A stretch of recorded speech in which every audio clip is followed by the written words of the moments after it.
नमस्कार दोस्तों, आपके अपने YouTube चैनल वर्मा शेष इन्फॉर्मेशन में आप सभी का स्वागत है।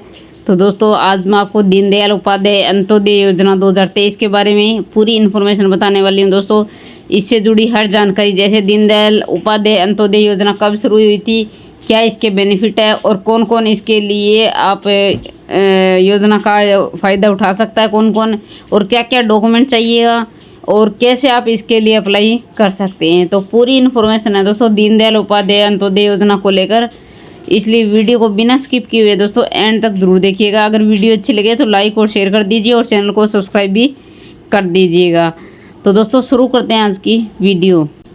सभी कैंडिडेट को सूचित किया जाता है कि जिन जिन कैंडिडेट की फैमिली आईडी में इनकम 1.80 लाख रुपए से कम है और पीला राशन कार्ड बना हुआ है, या फिर घर का कोई कैंडिडेट दिव्यांग या परिवार में किसी भी सदस्य की मृत्यु हो चुकी है आफ्टर 1/4/2023 यानी 1 अप्रैल 2023 के बाद वाले ही अप्लाई करें। मरने वाले कैंडिडेट की उम्र 60 से कम है तो उन सभी कैंडिडेट के लिए सरकार एक नई योजना लागू की है जिसका नाम है दीनदयाल उपाध्याय अंत्योदय परिवार सुरक्षा योजना, जिसके तहत परिवार को 5 लाख रुपए तक की सहायता राशि दी जाएगी, जिसके लिए फॉर्म भरने जा रही हैं।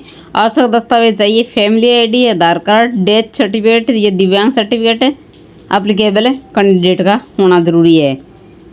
आगे है दोस्तों कि इसकी शुरुआत है, जो दीनदयाल अंत्योदय योजना है, इसकी शुरुआत भारत सरकार द्वारा देश के ग्रामीण या शहरी क्षेत्रों के गरीबों को कई प्रकार की सुविधाएं उपलब्ध कराने के लिए की गई है। इस योजना के अंतर्गत गरीबी के कौशल विकास और आजीविका के अवसरों में वृद्धि कर गरीब लोगों को रोजगार के अवसर प्रदान कर उनकी गरीबी के दूर करने के लिए किया गया। आगे है कि ये इंग्लिश में, अगर कोई इंग्लिश में पढ़ना चाहता है तो इंग्लिश में पढ़ सकता है। ये योजना राष्ट्रीय शहरी आजीविका मिशन और राष्ट्रीय ग्रामीण आजीविका मिशन का एकीकरण है। तो प्यारे दोस्तों, आज हम इसमें आपको दीनदयाल आजीविका योजना के बारे में पूरी इन्फॉर्मेशन बताने जा रहे हैं।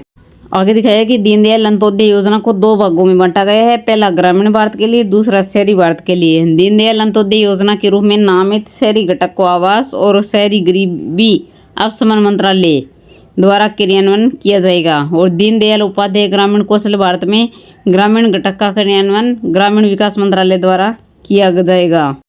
इस योजना के अंतर्गत शहरी क्षेत्रों में प्रशिक्षण केंद्र, एसएचजी संवर्धन और बेघर लोगों को स्थायी आश्रय दिया जाएगा। इसका मतलब है कि बेघरों के लिए घर का निर्माण, निजी और सामूहिक सूक्ष्म निर्माण के लिए सड़क सामान बेचने वालों, कूड़ा बीनने वालों आदि शहरों में रहने वाले निर्धनों के लिए रोजगार के अवसर और इनकम बढ़ाने के उपाय केंद्र सरकार द्वारा उपलब्ध कराए जाएंगे। इस राष्ट्रीय शहरी आजीविका मिशन के तहत शहरी क्षेत्रों के लिए दीनदयाल उपाध्याय अंत्योदय योजना के अंतर्गत सभी 4041 शहरों और कस्बों को कवर कर पूरे शहरी आबादी को लगभग कवर किया जाएगा।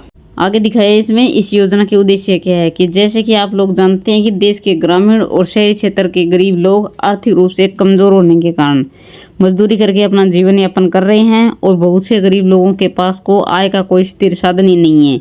इन सभी दशाओं को देखते हुए केंद्र सरकार ने इस दीनदयाल अंत्योदय योजना 2023 को आरंभ किया। इस योजना के जरिए गरीब शहरी परिवारों के गरीबी और जोखिम को कम करने के लिए उन्हें लाभकारी स्वरोजगार और कुशल मजदूरी रोजगार के अवसर का उपयोग करने में सक्षम करना, जिसके तहत मजबूत जमीनी स्तर के निर्माण से उनकी आजीविका में स्थायी आधार पर सराहनीय सुधार हो सके। इस NRLM 2023 के माध्यम से ग्रामीण गरीबी समाप्त करना और आजीविका के विविध स्रोतों को प्रोत्साहन प्रदान करना है। आगे इस योजना के लाभ है कि इसके क्या क्या फायदे हैं। तो सबसे पहला फायदा ये है कि देश के नागरिक को स्वतंत्र और आत्मनिर्भर बनाने के लिए सरकार द्वारा दीनदयाल अंत्योदय योजना का शुभारंभ किया गया था। यह योजना गरीबी शहरी को दूर करने में कारगर साबित होगी। इस योजना के माध्यम से लाभार्थियों को रोजगार प्राप्त करने के लिए प्रशिक्षण दिया जाएगा। आगे इसके अलावा स्ट्रीट वेंडर को वित्तीय सहायता एवं बेघर लोगों को स्थायी आश्रय भी प्रदान किया जाएगा। ये योजना अर्बन पॉवर्टी को घटाने में बहुत लाभकारी साबित होगी। अगला है कि इस योजना के माध्यम से अर्बन गरीबों को विभिन्न प्रकार के सेल्फ एम्प्लॉयमेंट अपॉर्चुनिटी से भी अवगत कराया जाएगा। इस योजना के क्रियान्वयन के लिए ministry of state and urban affairs द्वारा गाइडलाइन भी जारी कर दी गई है। अगला है कि इस योजना के माध्यम से उन सेल्फ हेल्प ग्रुप सदस्यों को प्रशिक्षण प्रदान किया जाएगा जो माइक्रो एंटरप्रेन्योर एक्टिविटीज़ में शामिल है। जिससे कि उनको आर्थिक रूप से सशक्त बनाया जा सके। ये योजना सेल्फ हेल्प ग्रुप के सदस्यों और उनके परिवार के जीवन स्तर में सुधार लाने के लिए कारगर साबित होगी। आगे दिए है कि इसके लिए ज़रूरी जो दस्तावेज है वो क्या चाहिए। एक तो है आवेदक भारतीय निवासी होना चाहिए, यानी भारत का रहने वाला होना चाहिए। दूसरा वो आवेदक गरीब होना चाहिए। तीसरा ग्रामीण और शहरी क्षेत्रों के गरीब लोग जो इस योजना के अंतर्गत आते हैं वही शामिल हो सकते हैं इस योजना में। अगला आधार कार्ड होना जरूरी है। पहचान पत्र होना चाहिए, वोटर कार्ड जिसे बोलते हैं। निवास प्रमाण पत्र होना चाहिए। वोटर ID कार्ड होना चाहिए। मोबाइल नंबर और पासपोर्ट साइज फ़ोटो। तो ये रहे डॉक्यूमेंट इस योजना के लिए। अगला है कि इसके लिए आप आवेदन कैसे करेंगे। आवेदन करने के लिए अगर देश के जो ग्रामीण और शहरी क्षेत्र के गरीब लोग जो इस योजना का लाभ उठाना चाहते हैं वो आवेदन करना चाहते हैं वो कर सकते हैं। तो जो जो तरीके बताए गए उसको फॉलो कीजिए। सबसे पहले सर्वप्रथम है आवेदक को योजना की ऑफिशियल वेबसाइट पे जाना होगा। ऑफिशियल वेबसाइट पर जाने के बाद आपको होम पेज है वो खुल जाएगा। आगे दिए कि होम पेज पर आपको लॉगिन का ऑप्शन दिखाई देगा। अगर इस ऑप्शन पर क्लिक करना होगा आपको। ऑप्शन पर क्लिक करने के बाद आपके सामने कंप्यूटर स्क्रीन पर अगला पेज खुल जाएगा। इस पेज आपको लॉगिन फॉर्म दिखाई देगा। आप इस लॉगिन फॉर्म को नीचे रजिस्टर का ऑप्शन दिखाई देगा, इस पर आपको क्लिक करना होगा। रजिस्टर करना होगा आपको। रजिस्ट्रेशन फॉर्म खुल जाएगा और फिर उसको फिल करना है, जैसा कि आपको वीडियो में दिखाई दे रहा है नीचे की साइड में ऐसा खुल जाएगा। तो उसको आप रजिस्ट्रेशन फॉर्म को फिल कीजिएगा।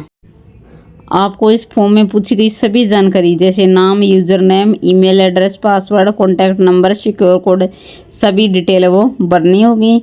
सभी जानकारी भरने के बाद आपको क्रिएट न्यू अकाउंट पर क्लिक करना होगा। इसके बाद आपको इस लॉगिन में आप नौकरी के लिए आवेदन कर सकते हैं और आजीविका ग्रामीण एक्सप्रेस योजना के तहत दिए गए प्रोत्साहन के लिए आवेदन कर सकते हैं।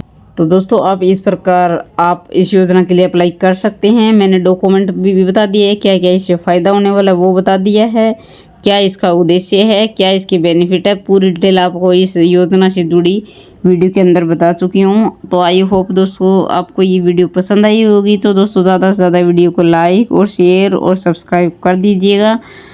मिलते हैं दोस्तों नेक्स्ट वीडियो में, तब तक के लिए धन्यवाद। जय हिंद, जय भारत, वंदे मातरम।